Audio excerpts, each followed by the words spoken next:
मैं नीलम मिश्रा कहानी मेरी ज़िंदगी की छठा भाग लेके प्रस्तुत हुई हूँ आप लोग के समक्ष।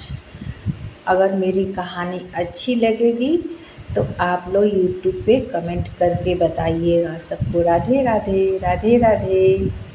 ये कहानी उस समय की है कि जब मैं पोस्ट ग्रेजुएशन की पढ़ाई गोरखपुर विश्वविद्यालय से कर रही थी और रेगुलर मेरा क्लास था, लेकिन मैं बहुत कम क्लास करती थी क्योंकि टाइम नहीं मिलता था। मैं अपनी मम्मी के पास रहती थी और एग्ज़ाम देने के लिए वहाँ गोरखपुर अपने चाचा चाची के पास चली जाती थी। रुस्तमपुर में मेरे चाचा का मकान था, मैं वहीं पर उन लोग के पास चली जाती थी एग्ज़ाम देने के लिए, क्लास करने के लिए। और मम्मी हमेशा बीमार रहती थी तो मुझे रेगुलर क्लास करने का मौका नहीं मिलता था, लेकिन एग्ज़ाम देने के लिए कुछ एक दो बार मैं क्लास करने भी गई थी।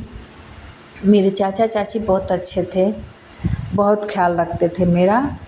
और मेरी चाची जो थी बहुत ही ज़्यादा होशियार थी, उस ज़माने की पढ़ी लिखी थी। मेरे घर में सारे लोग बहुत पढ़ाई किए थे, हाई एजुकेशन था उस समय। मेरी तो एक दीदी 80 साल की होने जा रही हैं, उस समय वो पोस्ट ग्रेजुएशन गोरखपुर विश्वविद्यालय से की थी।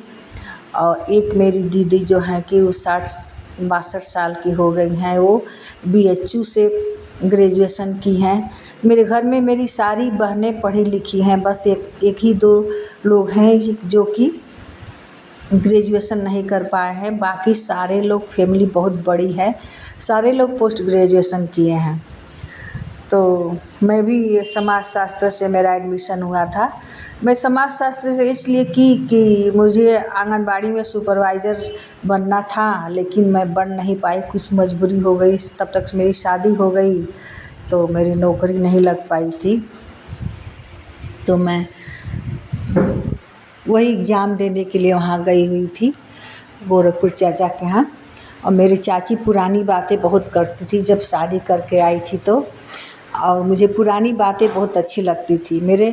मेरे मायके में सारे लोग इकट्ठे बैठ के हमेशा से शुरू से ही अपनी बातें सब लोग एक दूसरे को शेयर करते थे, तो बहुत अच्छा लगता था हम लोगों को। हम लोग खूब एंजॉय करते थे, खुल के अपनी बात करते थे। लेकिन ससुराल में ऐसा नहीं था, सब लोग बहुत कम बोलते थे एक दूसरे से और इतनी बातें नहीं होती थी। लेकिन मेरे मायके में बहुत अच्छा था कि सब लोग बहुत अच्छे से बात करते थे, खूब बातचीत अपने में अपनी हर बात शेयर करना, ये मुझे बहुत अच्छा लगता था। तो ऐसे ही मेरा 2 पेपर हो गया था, तीसरा पेपर देना था, वही उसी की मैं तैयारी कर रही थी, पढ़ाई कर रही थी। मेरे चाचा मेरे हमेशा पूछते रहते थे कि तुम कितना क्वेश्चन याद कर लिए हो, कितना बाकी है, हमेशा मेरे पढ़ाई के बारे में पूछते रहते थे और खूब हँसाते थे, हँसते भी बहुत थे, बहुत हँसते थे। और मेरी चाची हमेशा पुरानी बातें किया करती थी। तो ऐसे ही मैं पढ़ाई कर रही थी, तब तक चाची पुरानी बातें शुरू कर दी। तो मेरे भैया बोले कर वो पढ़ाई कर रही है आप तो फिर बात शुरू कर दी, तो मुझे भी बहुत अच्छा लगता था। तो मेरी दादी जो थी उनका लहंगा था, चाची रखी थी। मेरी दादी उस समय लहंगा पहन के आई थी और 11-12 साल में शादी हो जाती थी उस ज़माने में, तो लहंगा बहुत छोटा था लेकिन उसका कलर बहुत सुंदर था, सिल्क बनारसी था और रानी कलर का उसका बॉर्डर था, बैगनी कलर का वो लहंगा था और बहुत ही सुंदर लहंगा था। और सिल्क उसका ऐसा था कि उतने समय बाद भी इतना शाइन कर रहा था। तो चाची वही सब पुरानी बात करने लगी कि हम लोग के ज़माने में तो बनारसी साड़ी जो है सोने और चांदी के तार के काम का होता था, अब तो प्लास्टिक वाला चल गया है।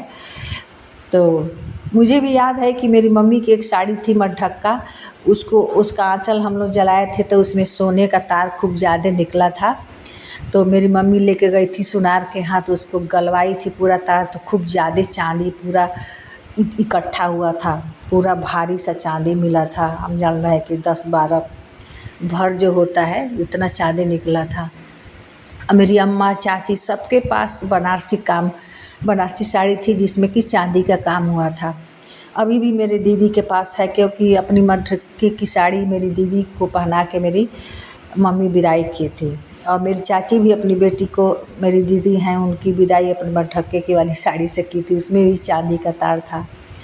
और मेरे नानी के पास तो सोने के तार से काम हुआ था बनारसी में, और उन लोग के पास बहुत ज़्यादा बनारसी रहती थी।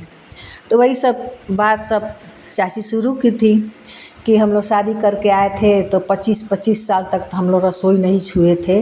खाना बनाने वाली रखी हुई थी लोग, ब्राह्मणी जो होती थी, विधवा गरीब, तो वही हमारे घर खाना बनाती थी। मेरी चाची अम्मा सबको, किसी को काम करने की ज़रूरत नहीं होती थी। बहुत ज़्यादा नौकर चाकर थे, इसलिए कि मेरे बाबा जमींदार थे, तो उसी हिसाब से सारी व्यवस्थाएं थी। तो उन लोग को बहुत एकदम जो राजा घर की बहू होती है उस तरह का सब व्यवस्था था। उन लोग के लिए स्नान घर बना था।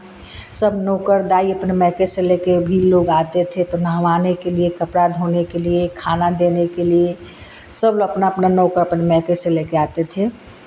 यहाँ भी बहुत ज़्यादा नौकर चाकर थे सब, और तो उन लोग की सेवा होती थी।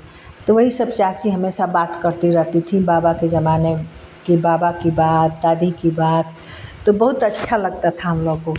अब तो कोई है नहीं, सब लोग धीरे धीरे सब ख़त्म हो गए। पुराने समय का कोई नहीं बचा है कुछ तरह की कहानी हम लोग को बताए।